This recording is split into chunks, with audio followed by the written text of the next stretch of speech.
അതെ. ഇപ്പൊ എന്താ ഇങ്ങനെ ഒരു മനംമാറ്റം? എന്റെ ഭർത്താവേ വേറെ പെണ്ണിനെ കല്യാണം കഴിച്ചിട്ട് നല്ല സുഖത്തിലാ ജീവിക്കണം. അതിന് അത് കണ്ടിട്ട് എനിക്ക് സഹിക്കണില്ല. അയാൾ അങ്ങനെ സന്തോഷിക്കണ്ട. ഇപ്പൊ മനസ്സിലായി ആരാരെ ഉപദ്രവിച്ചു. വക്കീൽ എന്തെങ്കിലും പറഞ്ഞാ? ഞാനൊന്നും പറഞ്ഞില്ല.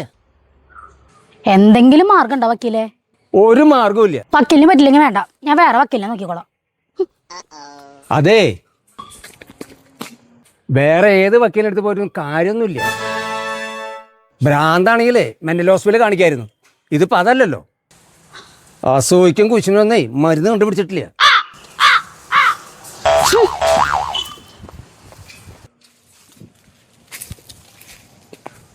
കാലത്ത് തന്നെ ഓരോരോ മാരണങ്ങള്.